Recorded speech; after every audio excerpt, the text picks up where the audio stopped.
उत्तराखंड में जल्द लागू होगा यूजीसी। 2 फरवरी को समिति सौंपेगी ड्राफ्ट। सीएम पुष्कर सिंह धामी ने दी जानकारी।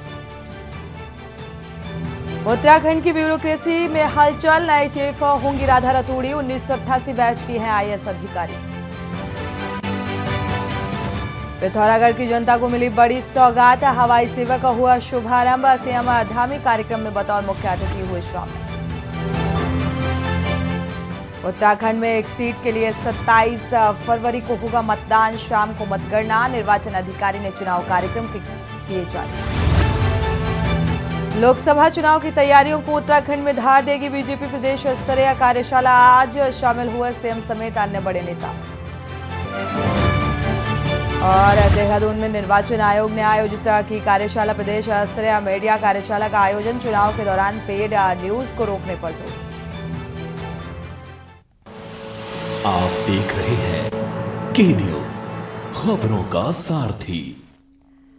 नमस्कार, खबर उत्तराखंड के साथ मैं सूरी चौहान। खबरों की शुरुआत अहम खबर के साथ देहरादून से। आपको खबर बता दें, स्टेट लेवल मीडिया वर्कशॉप का आयोजन किया गया है। गढ़वाली सभागार में वर्कशॉप का आयोजन वीरचंद्र सिंह ने बताया कि मतदान में मीडिया का रोल मुख्य है। निर्वाचन अधिकारी ने अहम भूमिका निभाई है और राजनीतिक पार्टियों को अपनी बात रखने के लिए समान अवसर दिया जाएगा और फेक न्यूज से बचने की भी सलाह दी गई।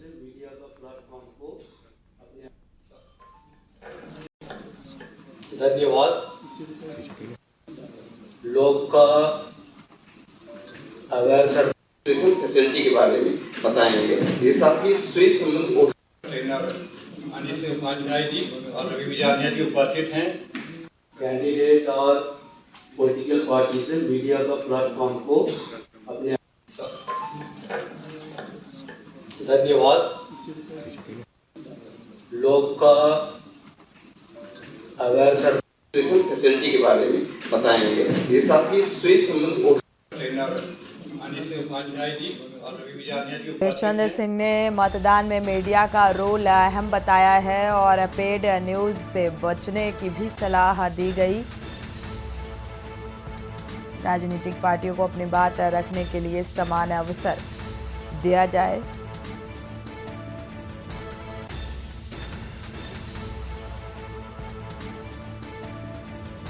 तो स्टेट लेवल मीडिया वर्कशॉप का आयोजन किया गया और इस आयोजन के दौरान इस कार्यक्रम में इन अहम बातों का जिक्र किया गया।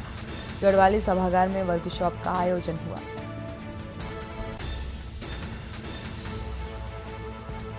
देहरादून से अहम खबर सामने आ रही है। गढ़वाली सभागार में वर्कशॉप का आयोजन।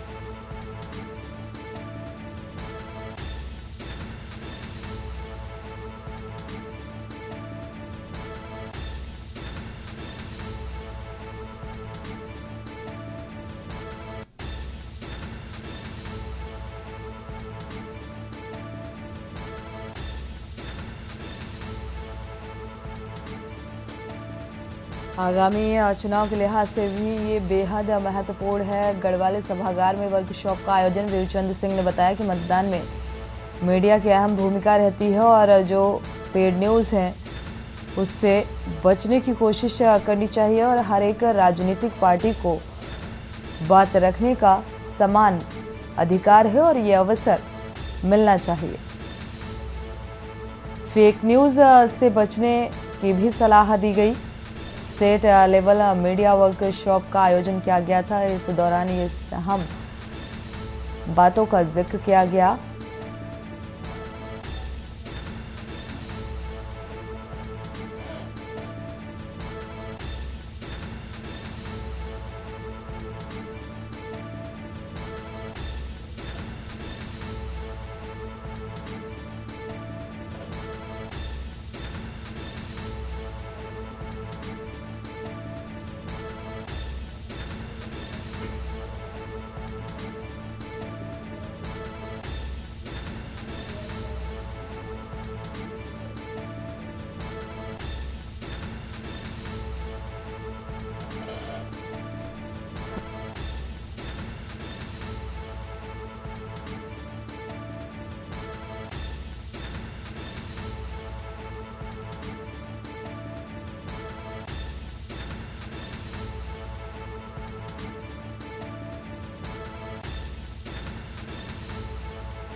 वक्त एक छोटे से ब्रेक का, लौटेंगे जल्द। ब्रेक से वापस आ रहे हैं, रुक करते हैं खबरों का। खबर रुद्रपुर से है, जहां एंटी नारकोटिक्स टास्क फोर्स के सीईओ सुमिता पांडे ने रुद्रपुर स्थित अपने कार्यालय में खुलासा करते हुए बताया है कि टीम को सूचना मिली थी कि नैनीताल जनपद के मुक्तेश्वर क्षेत्र में चरस की तस्करी की जा रही है और इस पर टीम ने कार्रवाई करते हुए चरस तस्कर को गिरफ्तार कर लिया। टीम ने चरस तस्कर से 1 किलो 542 ग्राम अवैध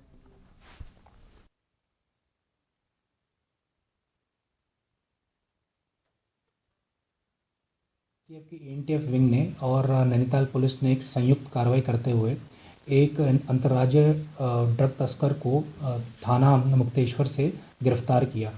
इससे पूछताछ करने में पता चला कि ये जो चरस को है प्लेन्स के इलाकों जैसे कि उधम सिंह नगर, नैनीताल और दिल्ली तक सप्लाई करता था। इसके पास से लगभग 1 केजी 542 ग्राम चरस बरामद हुई है। इसकी अंतर्राष्ट्रीय मार्केट में लगभग 7 से 8 लाख रुपए कीमत है। कितने लोग टोटल हैं? टोटल 1 लोग गिरफ्तार किए गए हैं इसमें।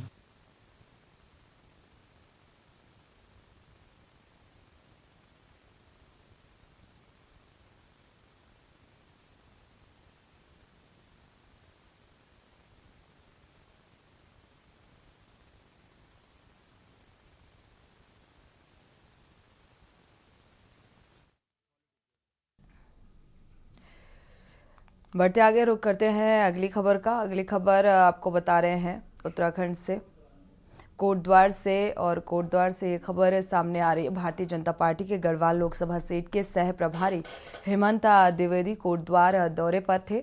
कोटद्वार में बीजेपी नेता हेमंत द्विवेदी ने बीजेपी जिला कार्यालय में गाँव चलो अभियान कार्यशाला में प्रतिभाग किया और इस दौरान उन्होंने कहा कि चलो अभियान में बीजेपी नेता गांव-गांव जाकर केंद्र सरकार की उपलब्धियां गिनाएंगे। गांव चलो अभियान के तहत बीजेपी नेता जनता से जनता के द्वार जाकर मुलाकात करेंगे और जनसंपर्क कर उन्हें सरकार की योजनाओं की जानकारी देंगे। बीजेपी नेता हेमंत द्विवेदी ने कहा कि इस अभियान के दौरान नेता गांव में 24 घंटे प्रवास करेंगे और प्रधानमंत्री नरेंद्र मोदी द्वारा बीते 9 वर्षों में किए गए ऐतिहासिक कार्य और फैसलों की जानकारी ग्रामीणों के साथ साझा करेंगे।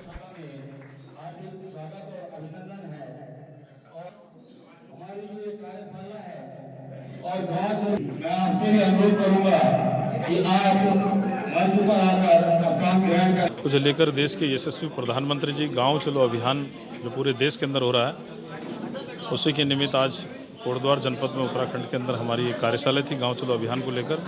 जो देश के अंदर गरीब कल्याण की योजनाएं हैं, चाहे केंद्र की योजनाएं हों, चाहे राज्य सरकार की तमाम योजनाएं हैं, उन योजनाओं को लेकर हम गांव-गांव तक, घर-घर तक, बूथ स्तर तक हम जो है कि उसमें प्रवास करने वाले हैं। आगामी 9 फरवरी से 11 फरवरी तक पूरे राज्य के अंदर जो है कि हमारे बूथ स्तर तक पदाधिकारी जो टोलियां बनी हैं गांव चलो अभियान की, वो सब लोग 24 घंटे प्रवास करने वाले हैं।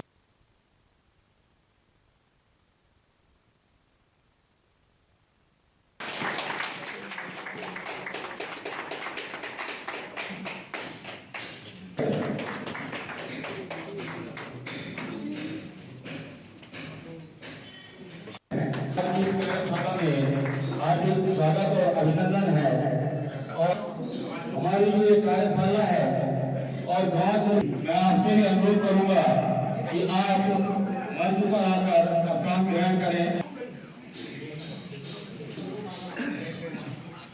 हमारे मध्य श्रीमान अभिल गगारी जी भी इस कार्यशाला में बहुत बहुत अभिनंदन और स्वागत करता हूँ। और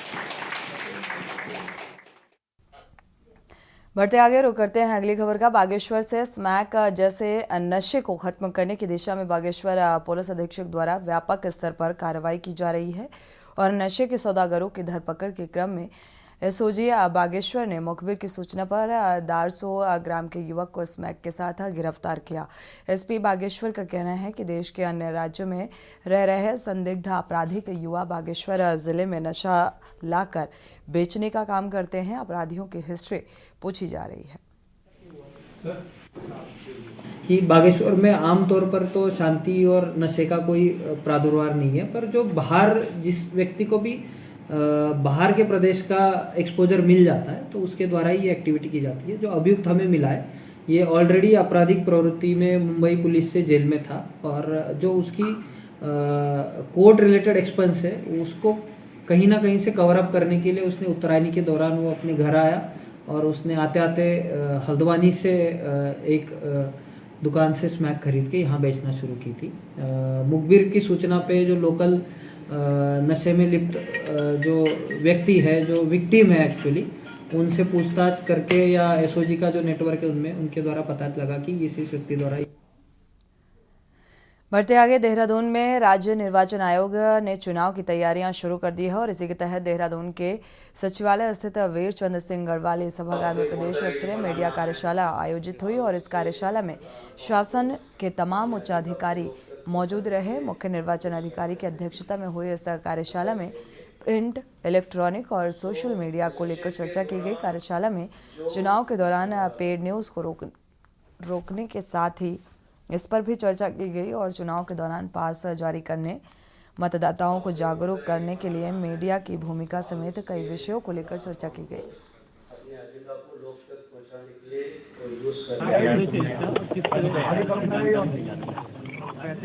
आज हम लोग मुख्य निर्वाचन अधिकारी कार्यालय से हमारा स्टेट के अंदर जितना भी प्रिंट, इलेक्ट्रॉनिक और सोशल मीडिया का एक कार्यक्रम आयोजित किया गया है। इसका मेन उद्देश्य है हम लोग इलेक्शन के दौरान जो मीडिया सर्टिफिकेशन और इस संबंध में पूरा जानकारी देंगे और पेड न्यूज़ के संबंध में भी हम लोग आपको बताएंगे और बाकी हम लोग जैसे एमसीसी रिलेटेड इश्यू को पूरा जानकारी देंगे और स्वीप एक्टिविटी में हम लोग मतदाता का जागरूक करने के लिए आप लोग का रोल क्या है उसके बारे में भी हम लोग डिटेल बताने के लिए आज एक कार्यशाला आयोजित किया गया है।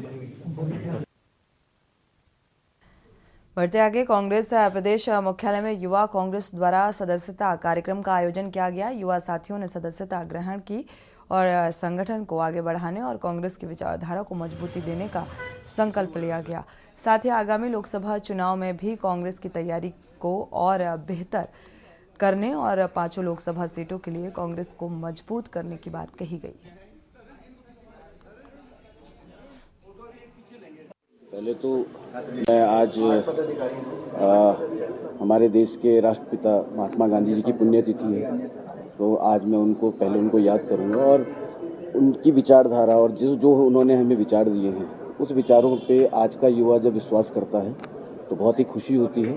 और बहुत ही खुशी की बात है कि आज उनकी पुण्यतिथि के दिन जो हमारे जो युवा साथी हैं उन्होंने जो है कांग्रेस और यूथ कांग्रेस में आके जो है यूथ कांग्रेस को आगे बढ़ाने का काम भी हमारे युवा साथी करेंगे। और अगर आप देख रहे हैं तो जैसे यूथ जो जिस प्रकार से पूरे अगर हम देखेंगे प्रदेश में सरकार की जो नीतियां हैं वो युवा विरोधी हैं। बीच डीबीएस कॉलेज के पूर्व छात्र संघ महासचिव आशीष श्रीवास्तव जी अपने 8 साथियों, आशीष कुमार जी अपने 8 साथियों के साथ उन्होंने आज युवा कांग्रेस की सदस्यता ली है। वो काफ़ी लंबे समय से हमारे जो नेता हैं आदरणीय राहुल गांधी जी और मल्लिकार्जुन खड़गे जी उनके विचारों से ओतप्रोत होकर काफ़ी समय से लगे हुए थे कि हम ज्वाइन करना चाहते हैं। तो फाइनली आज हमने डिसाइड किया है और इनके साथ छात्र संघ से जुड़े हुए कई छात्र नेता आज इस मीटिंग में बैठे हैं जिन्होंने युवा कांग्रेस की सदस्यता ली है। बढ़ते आगे, राष्ट्रपिता महात्मा गांधी की पुण्यतिथि के अवसर पर कांग्रेस ने जीतेगा भारत हारेगी नफरत अभियान के तहत सर्वधर्म प्रार्थना और शहीद सम्मान मार्च का आयोजन किया।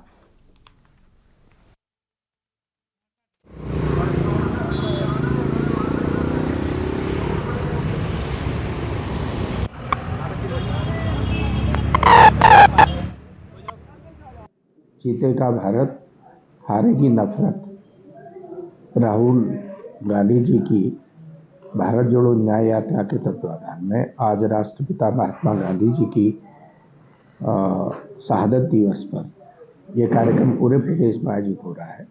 सारे जनपदों में हमने कार्यक्रम आयोजित किया है। जिला अध्यक्षों को हमने इसके लिए निर्देशित किया था और जगह जगह हम ये कार्यक्रम कर रहे हैं।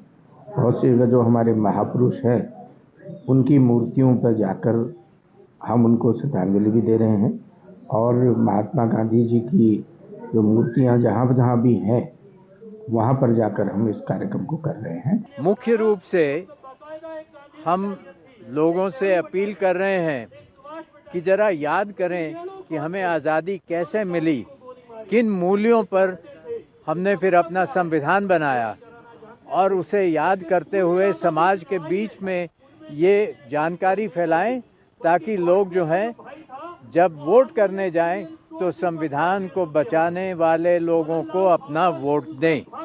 ये बात अच्छी तरह से याद रखनी है। धन्यवाद। 1948 को गांधी की हत्या हुई और वो हत्या उन लोगों द्वारा की गई जो इस देश में धर्मनिरपेक्षता का, हिंदू मुस्लिम भाईचारे का विरोध करते थे।